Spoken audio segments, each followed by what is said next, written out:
I love that video. There's a couple of them if you go up on YouTube and Google it.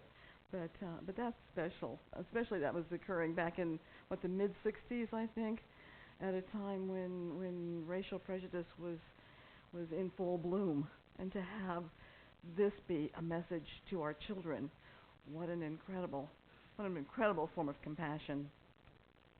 Which brings us to today's topic, and it's the final segment of our series on Master Eckhart's Four Paths to God.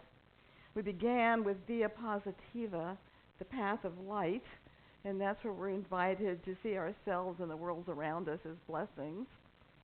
In the Via Negativa, the depth of being, we honor the mystery and the darkness that is fundamental to our inner spiritual exploration.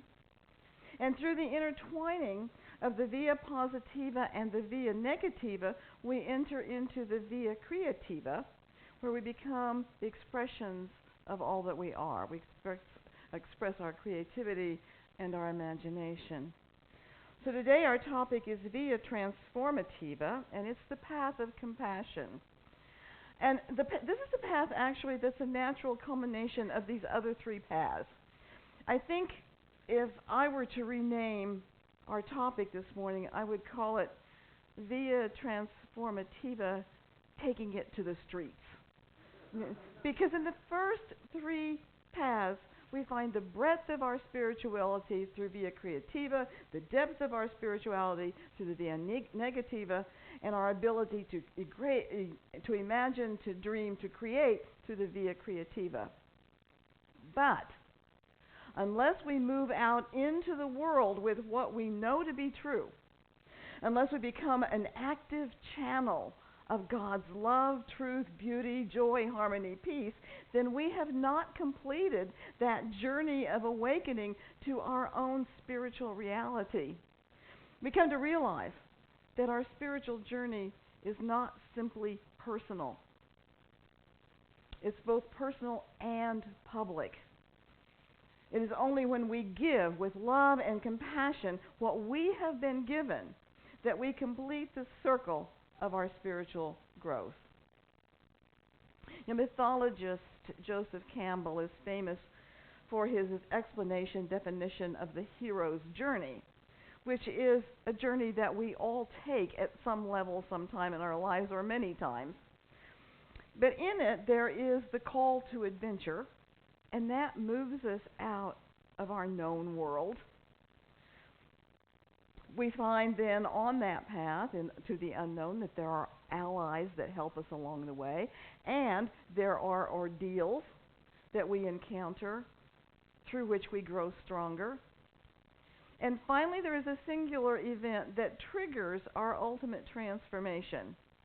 And we find the gift that we have been searching for, both the physical one, if we're searching for the Holy Grail or the Golden Fleece or whatever it might be, and the spiritual one. But the journey doesn't stop there. There's a final step in that journey, which is the return, where the hero brings with him not only the gift or boon, but the ability to walk in two worlds. He or she has resolved the paradox of the human and the divine, the known and the unknown, the yin and the yang, understanding that these two kingdoms are one. The divine, that which is unknown, is actually a forgotten dimension of the world that we already know. And to explore that dimension is the whole deed of the hero.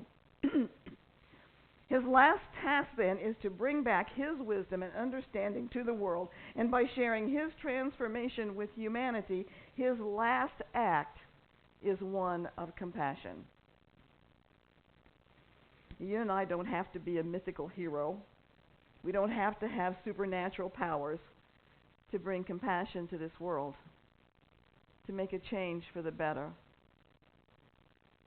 16-year-old Greta Sundberg had been concerned about climate issues since she was 6 years old, and in August 2018 began skipping school on Fridays to protest outside the Swedish parliament.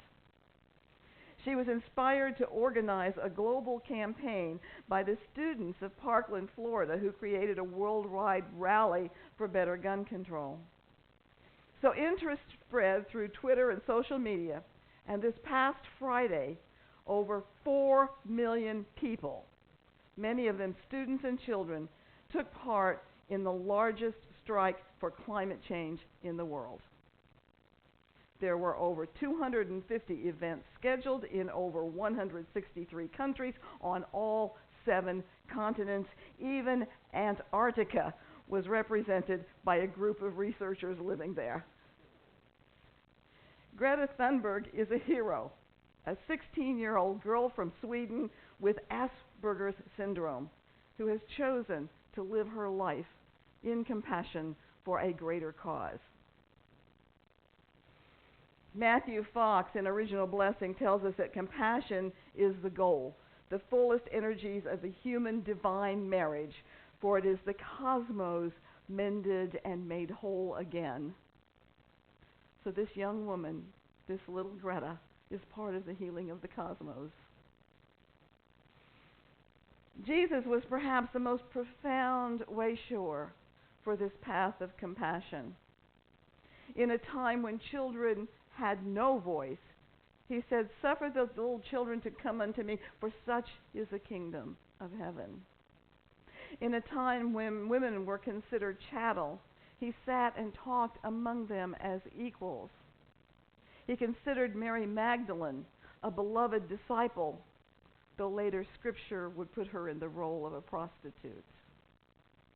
He healed the withered hand of the leper with no thought of caste distinction. He ate and drank with the richest and the poorest alike. When asked for a definition of neighbor, he answered with a parable, with the neighbor being a Samaritan from a sect very despised by those to whom he was telling the story. He stopped the stoning of a young woman accused of adultery by saying, "Whoever among you is without sin, you cast the first stone."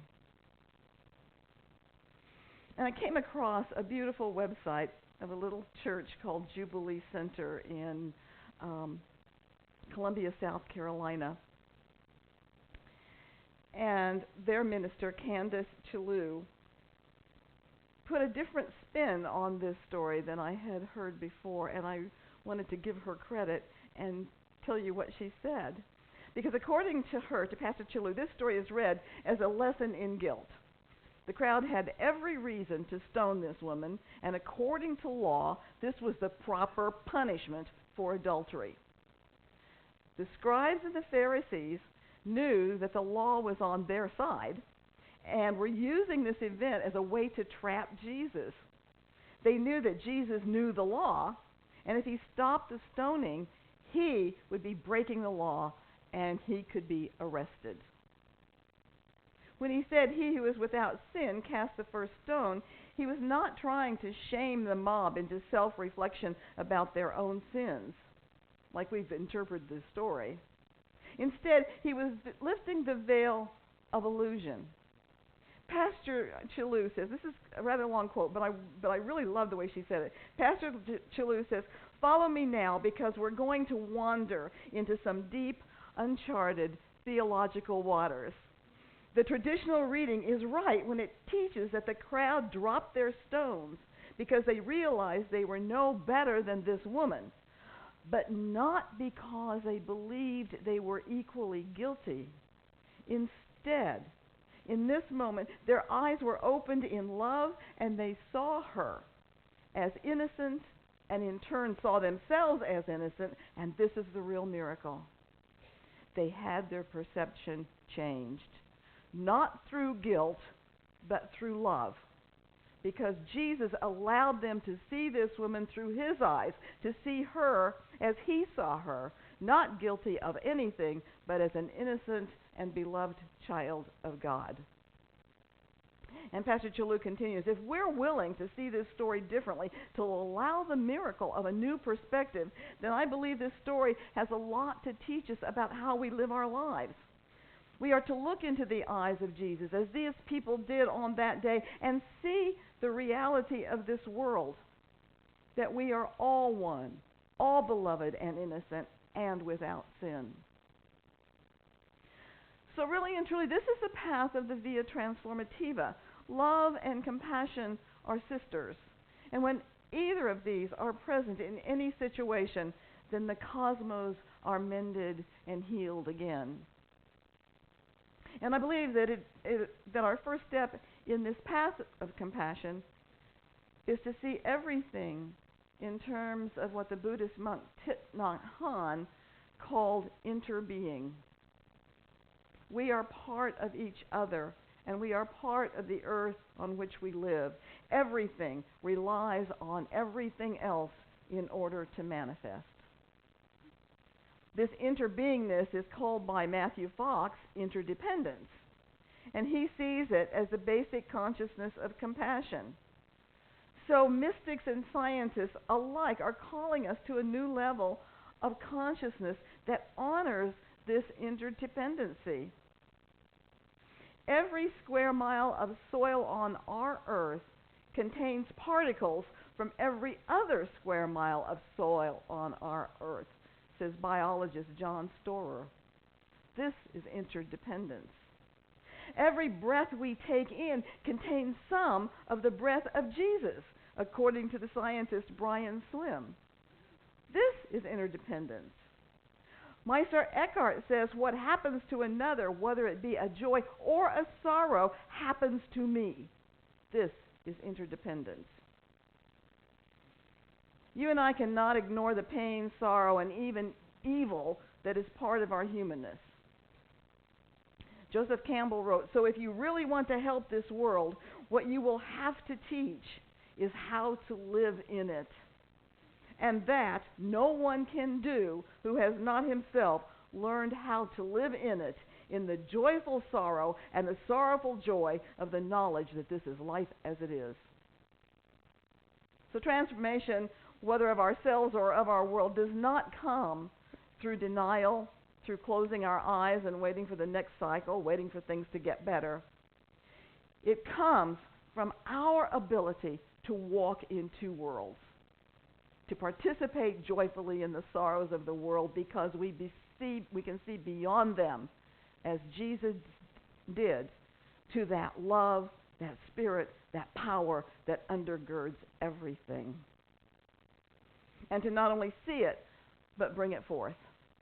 The Via Transformativa, the path of compassion, calls us to action, to take all that we know, all that we are, all that we've experienced, and to share it at the deepest level of our heart. The path of compassion calls us to take up causes, to participate in the world, and to do our part to mend the cosmos and make it whole again. We start where we are. You and I won't stand in front of a tank in Tiananmen Square. We may never march in a rally. We probably won't shackle ourselves to a fence to protest nuclear proliferation. And most likely we won't start a movement like the Parkland students or the little girl from Sweden. But we do have the capacity to take compassion to the streets. We do have the capacity to make choices that positively affect the world. We have the capacity to do little things like recycle, to use our own resources, to be aware of our interbeingness, that what we do affects others. We have the capacity to vote, to write a letter, to take a stand on an issue that we believe in. And we have the immense capacity to love and to express that love by mending hearts and helping others who are hurting to become whole again. And we can look at our own little corner of the world and ask, where can I be of service? How can I help bring love to the world? We're going to be singing a song that tells us that we may not be able to do all the good that the world needs, but the world needs all the good that you and I can do. Heather and I have been holding a vision which started to evolve last Thursday. We have wanted our open mic to grow, and we've especially wanted it to be shared by our Amato community as well as our spiritual family. Thursday, Ricardo Lopez came with his band, along with Pastor Mauricio, Ricardo's father, and other family members. And not only was the band terrific, but as I looked around, I saw our vision coming true. Here we were together, our spiritual and our Hispanic family. And even though we didn't understand the words in Spanish, we were all experiencing the inner beingness of coming together, crossing language and cultural barriers with the music that we were sharing. And this coming Thursday, we're continuing this vision as we host an empowered Women of Amato potluck.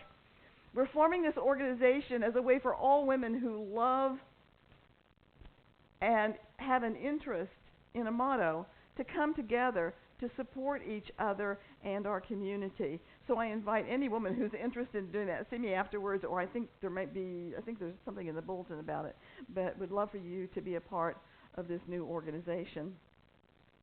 And we're also involved in the 3rd annual Warmth from the Heart jacket giveaway, which is going to be held at the Amato Food Bank on October 19th.